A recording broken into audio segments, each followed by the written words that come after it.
India's number 1 varicose veins hospitals ఐబీసీను సంప్రదించండి. మీ నొప్పి లేని ప్రయాణాన్ని ప్రారంభించండి. నమస్కారం, మీరు చూస్తుంది సుమన్ టీవీ. నేను మీ కీర్తి. నాతో పాటు విశ్వమణి బాబు గారు ఉన్నారు. వీరితో లా ఆఫ్ అట్రాక్షన్ గురించి, మ్యాగ్నెటిక్ పవర్ గురించి, విశ్వ నియమాల గురించి ఎలా మన డే టు డే లైఫ్ లో అప్లై చేయాలో తెలుసుకుందాం. నమస్తే సార్. నమస్తే అండి. ఈ రోజుల్లో పిల్లలు ప్రేమ వ్యవహారాలు చాలా ఎక్కువైపోయిందండి యువతలో. సో దానివల్ల డిప్రెషన్కి వెళ్ళిపోయి ఒకరి ప్రాణాలు ఒకరు తీసుకోవడమా, లేదా వాళ్ళ ప్రాణాలే తీసుకోవడమా, లేదా ఒక రూమ్లోకి అంకితం అయిపోవడమా, కెరియర్ అంటూ ఏమీ లేదు, తల్లిదండ్రులను వీళ్ళని చూసి బాధపడడం, అట్లా అయిపోతుంది కదా. ఇలాంటి వాళ్ళకి యూనివర్స్ ఏమైనా హెల్ప్ చేస్తుందంట? హెల్ప్ చేస్తుంది. చాలా ఎట్లా? చాలా మంచి క్వశ్చన్ అడిగారండి. ఎందుకంటే ఫస్ట్ యూనివర్స్ పక్కన ఉండి కొంచెంసేపు మీరు అడిగిన క్వశ్చన్కి చాలా ఎక్సలెంట్ క్వశ్చన్ ఇది. చాలా ఇప్పుడు ప్రపంచంలో చాలా ముఖ్యమైన క్వశ్చన్ కూడా ఇది. అంటే చూడండి, ప్రేమలో పడుతున్నారు. ఎంత మీ వయసు అనుకుందాం, ఇప్పుడు ఈ కాలంలో 12 వస్తేనే 13 నుంచి పడిపోతున్నారు.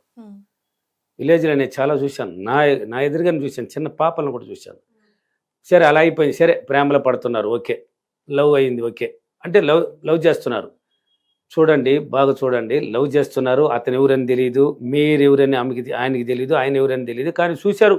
ఏదో ఒక ఆఫీసులో లేదా పోవడమో, కాలేజీకి పోవడమో, దారిలో పోవడమో, ఏదో ఒక పరిస్థితి మీద క్లోజ్ అయిపోయినారు, లవ్లో పడ్డారు. అతను ఏదో ప్రేమించలేదు అనేసి లేక ఏదో కొన్నాళ్ళ తర్వాత అతను ఏదో విడిపోవడమో, దాంట్లో మీరు మైండ్ మొత్తం డిప్రెషన్లోకి వెళ్ళి సూసైడ్ చేసుకుందామా, లేకపోతే ఏం చేసుకుందామా, ఎట్లా అని దాన్ని పదే ఆలోచనలు పడతారు. ఇక్కడ బాగా గుర్తించాలి, ఇంత దూరం కనీ పెంచారు మీ తల్లిదండ్రులు మిమ్మల్ని. ఎంత దూరం, చిన్న బిడ్డల నుంచి చీమ గరుస్తుందా, ఏం బల్లి కొట్టిందా, తేలు కొట్టిందా, ఏంది పాప ఎందుకు ఏడుస్తుంది అని కని పెంచారు, పెద్ద చేశారు.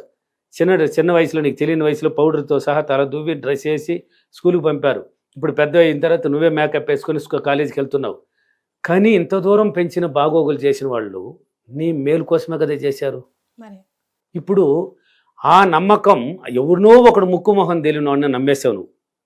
ఆ నమ్మకం మీ తల్లిదండ్రుల మీద ఎందుకు పెట్టలేకపోయినావు? అదే కదా చెప్తున్నారు, ఎందుకు పెట్టలేకపోయినావు? ఇప్పుడు కని పెంచారు మిమ్మల్ని, పోయి చదువు కూడా చదివిస్తున్నారు, మంచి చదువులు చదివిచ్చేసారు, ఉన్నతంగా పోయిన వాళ్ళు చాలా మంది ఉన్నారు, అక్కడ ఫెయిల్ అయిపోయి మళ్ళీ వెనక్కి వచ్చిన వాళ్ళు ఉన్నారు. అంటే లైఫ్లో, అంటే ప్రేమలో ఫెయిల్ అయిపోయిన వాళ్ళు.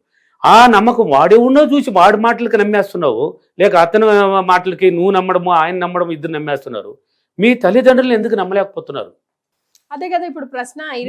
25 ఏళ్ళు మీరు పెంచి పెద్దగా చేసినందుకు గాను మిగతా 75 సంవత్సరాల మా జీవితాన్ని మీకు అంకితం చెయ్యాలా అంటే చెయ్యకపోతే ఇలా కదా అవుతున్నావు. ఇప్పుడు ఫెయిల్ అయినావు, ఇప్పుడు ఎవరు నీ బాధపడేది? నువ్వు బాధపడుతున్నావు. నువ్వు చనిపోయినావు అనుకో, ఒకవేళ సూసైడ్ అటెంప్ట్ చేసావు అనుకో, నిన్ను కనిపించిన వాళ్ళు పాపం, వాళ్ళు ఏం పాపం చేశారు? వాళ్ళు ఏం పాపం చేశారండి? నిన్ను పెంచింది ఆ పాపం వాళ్ళు. అంటే నువ్వు ఎవరినో నమ్మి వాడేదో మళ్ళీ ఫెయిల్ అయితే లవ్లో నువ్వు ఆ సూసైడ్ చేసుకుంటావు. అందుకే వాళ్ళు పెంచి నీ మీద ఎంత ఆశలు పెట్టుంటారు తెలిసిన. నా కూతుర్ని ఇలా చేయాలి, లేక నా కొడుకుని ఇలా చేయాలి, పెద్ద ఆఫీసర్ చేయాలి, లేక ఈ జాబ్ చేయాలి, మంచి స్థలంలో సంబంధం కుదిర్చాలని ఎంత ఆశలు ఉంటారు కాదా? నిజమా కాదా?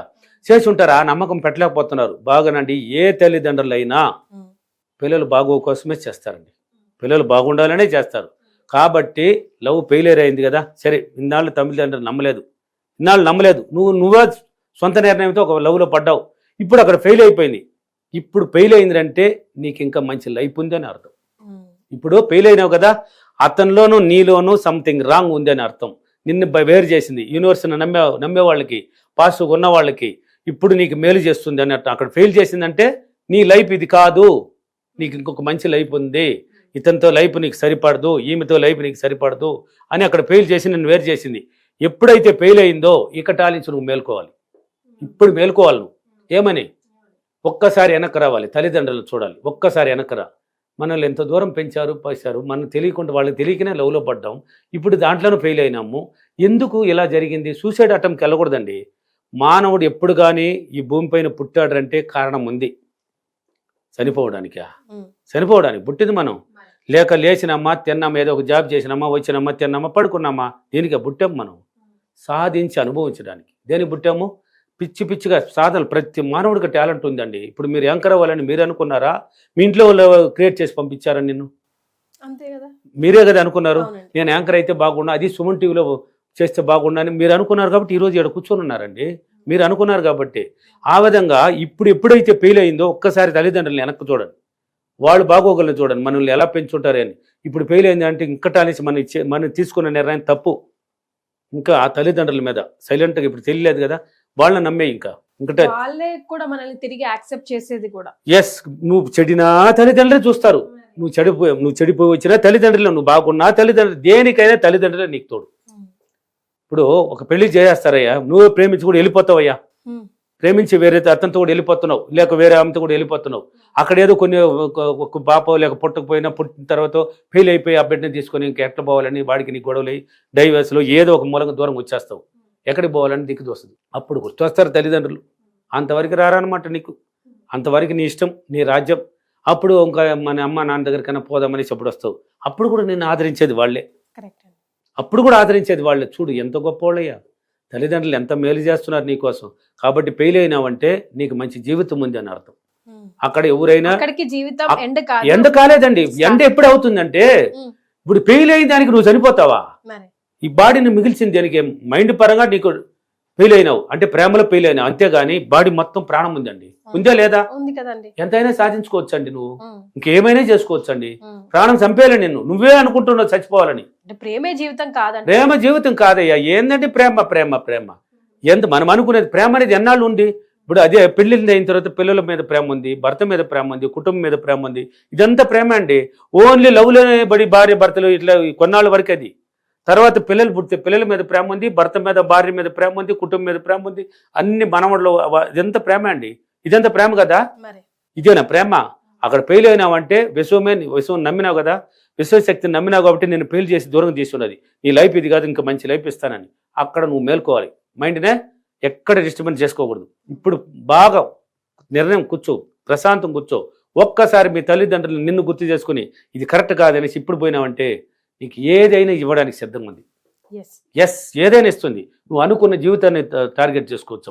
అప్పుడు ఎలా అడగగలగాలండి? అడగలాలంటే అప్పుడు నువ్వు ఇప్పుడు ఈ సబ్జెక్టులు చూసి వీడియోలు చూసి చేస్తుంటారు కదా, అప్పుడు నేను చేసింది తప్పు ఒప్పుకోవాలి. మిర్రర్ దగ్గరికి వెళ్ళండి, నేను చేసింది తప్పనండి. మిర్రర్ దగ్గర ఎస్, మీతో మీరు అర్థం మీద కూర్చో, లేకపోతే నిలబడుకో. నేను చేసింది ఎన్నాళ్ళు చేసింది అంత పొరపాటు అయిపోయింది. నా జీవితం ఇంకా ఏదో ఉంది అని నాకు గుర్తు చేసి ఇక్కడ ఫెయిల్ చేసావంటే నాకు ఏదో ఉంది, ఇంకా ఆ జీవితాన్ని నాకు చూపించు. ఇప్పుడు నా తల్లిదండ్రుల రూపంలో చూపిస్తావా, ఎలాగ చూపిస్తావా, నీతో నువ్వు మాట్లాడుకొని విశ్వమా నేను మనస్ఫూర్తిగా నమ్మని కొంచెం ధ్యానం చేసి చూడు. ఇప్పుడు నా లైఫ్ని చేంజ్ చేసి నన్ను మేలుకొల్పేసినావు అంటే నా మైండ్ ఇన్నాళ్ళు కరెక్ట్గా లేదు, ఇప్పుడు కరెక్ట్ దారికి పెట్టావు, ఇప్పుడు చూపించినా కాబట్టి నీకు మంచి దారి చూపించడానికి నేను పెళ్లి చేసింది నేను అని విశ్వశక్తిని ఇన్నర్ మైండ్ ద్వారా కనెక్ట్ చేస్తుంది. మంచి మంచి కొత్త వీళ్ళంతా కూడా పరిచయం చేసి మంచి ఫ్యామిలీలో పోయి మంచి సంబంధం కూడా కుదిరే అవకాశం ఉంది నీకు. అప్పుడు అనుకుంటావు అనవసరంగా నేను దాంట్లో పోయి ఉంటే వేస్ట్ అయిపోయి ఉంటానే, ఇప్పుడు చాలా గొప్ప జీవితం వచ్చింది, కార్లో పోయి యోగం వచ్చింది అంటే ఒక సంబంధం వచ్చి పెళ్ళి అయినట్టు, లేక మీ తల్లిదండ్రులు చూసి చేసినట్టు, లేక మీ తల్లిదండ్రులు చూసి ఒక మంచి సంబంధాన్ని చూశారనుకో, ఒక కారు, మంచి ఇల్లు, అన్ని మంచి జాబ్ ఉన్నవాడు లేక డబ్బు ఉన్నవాడు వెళ్ళామనుకో, నేనే పోయి ఉంటే ఈ జీవితం వచ్చి ఉంటుంది, నాకు రాదు కదా. అబ్బా ఎంత తప్పు చేశాను విశ్వమా నన్ను కాపాడావని అప్పుడు నువ్వే చెప్తావు. ఇన్నర్ మైండే చెప్పిస్తుంది, పదే చెప్పిస్తుంది. కాబట్టి సూసైడ్ అటెంప్ట్కి వెళ్ళకండి, మైండ్ని ప్రశాంతంగా చేసుకునేటప్పుడు కూర్చోండి. నీకు చాలా అతనే గుర్తు వస్తున్నాడు కదా, కొన్నాళ్ళు వస్తాడు. ఇప్పుడు ఆమె లేక అతనే గుర్తు రావడం, మా అబ్బాయికి ఆమె గుర్తు రావడం ఏదో ఉంటుంది, కొన్నాళ్ళ వరకు ఉంటుంది. ఎందుకంటే నువ్వు చేసుకున్న పని అది. అప్పుడు అటువంటి టైంలో కొంచెం సైలెంట్గా కూర్చో, ధ్యానం కళ్ళు పూసుకునే మైండ్ని కంట్రోల్కి తెచ్చుకో. అంటే ప్రశాంతంగా దాన్ని ఒకటి కావాలంటే ఒకటి వదిలేయాలి, ఒకటి కావాలంటే ఒకటి వదులుకోవాలి, తప్పదు అది. అంటే దాన్ని వదలాలి, దాన్ని వదిలినామంటే కొత్త జీవితానికి దారి పడుతుంది నీకు. దాని మీదనే ఉన్నావంటే ఒకటి జరిగిందని దాన్ని పట్టుకొని పీకలాడుతుంటే నువ్వు బాగుపడే లక్షణాలు ఇంక రావు, వేరే దాంట్లో అడుగు పెట్టలేవు. అందుకని జరిగిపోయిన దాని గురించి ఎనీ టైం ఆలోచించడం వేస్ట్ అని చెప్తున్నాను. జరిగిపోయిన దాన్ని పక్కన పెట్టండి, జరగాల్సింది ఏందో ఉంది మనకి. ఇక్కడ జరిగింది ఫెయిల్ అయింది అంటే ఇంకేదో జరగాల్సింది గొప్పగా ఉంది అంటే అదేదో చూసుకో. ఒకసారి ప్రశాంత కూర్చున్నావు అంటే నీ మైండ్ ద్వారా ప్రతి అవకాశాలు నీ మైండే చూపించేది, మైండ్ ద్వారా పుట్టుకొస్తాయి. అప్పుడు నీ జీవితం అద్భుతంగా జరుగుతుంది. హ్యాపీగా చేయండి, ఏముంది దీంట్లో? ఎందుకు చనిపోతారు, ఎందుకు డిప్రెషన్లోకి వెళ్తారు? ఏం లేదండి, లైఫ్ ఉందండి, చాలా గొప్ప లైఫ్ ఉంది. ఓకేనా? సో ఈ టాపిక్ మీద ఏం అఫర్మేషన్? ఓకే, నేను నా మైండ్ ద్వారా సొంత నిర్ణయం తీసుకొని నేను ప్రేమలో ఫెయిల్ అయ్యి నా మైండ్ కంట్రోల్కి వచ్చి నేను మంచి గొప్ప జీవితాన్ని మరలా నాకు ఇచ్చినందుకు విశ్వానికి చాలా చాలా కృతజ్ఞతలు. Thank you universe, thank you.